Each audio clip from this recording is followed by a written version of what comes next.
কংগ্ৰেছৰ মানুহবিলাকে কিয় অৰুণোদয় লৈ আছে, কংগ্ৰেছৰ মানুহবিলাকে কিয় বিনামূলীয়া চাউল লৈ আছে, আৰু এই কংগ্ৰেছৰ মানুহবিলাকে দালি নিমখ চেনি কিনিবৰ কাৰণে লাইনত থিয় হ'ব, নিশ্চিত হৈ থাকক। তাৰ মানে কংগ্ৰেছে লৈ থাকিব লাগে, আমি বিজেপি খিনিয়ে ল'ব নালাগে। কংগ্ৰেছৰ কথাটো হ'ল সেইটো, কিন্তু আমি কংগ্ৰেছকো দিছো, বিজেপিকো দিছো। আমি দুখীয়া আৰু ধনীৰ পাৰ্থক্য আমি বিচাৰ কৰা নাই। এজনে ক'লে যে মিঠাতেল দিব নালাগে, তেতিয়া মই ক'লো সৰুতেতো মোৰ জ্বৰ হ'লে মায়েতো মিঠাতেল গৰম কৰিয়ে ভৰিৰ তলত মালিচ কৰিছিলে, কৰেনে নাই আপোনালোকে?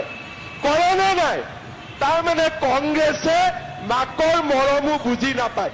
চব বাচ্চাক যেতিয়া বাচ্চাৰ বেমাৰ হয় আপোনালোকে গৰম মিঠাতেলে বাচ্চাক মালিচ কৰে নে নকৰে? মোক আপোনালোকে কওক, কৰে নে নকৰে?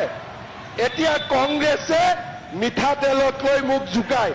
একদিন মিঠাতেল নোহোৱাকৈ দালিখন খাওকচোন, ইহঁতি একদিন মিঠাতেল নোহোৱাকৈ চব্জি এখন খাওকচোন।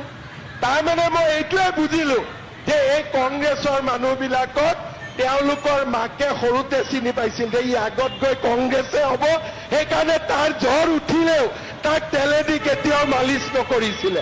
সিহঁতে আগতে মাকেতো চিনিয়ে পায়, মাকেতো কোন বাচ্চা কি হ'ব আগতে বুজি পায়। গতিকে মাকে বুজি পালে যে ই ডাঙৰ হয় ডাক্তৰ ইঞ্জিনিয়াৰ নহয়, ই ডাঙৰ হয় কংগ্ৰেছীয়ে হ'ব। সেইকাৰণে তেওঁলোকক কেতিয়াও মিঠাতেলেদি মালিচ কৰা নাছিলে।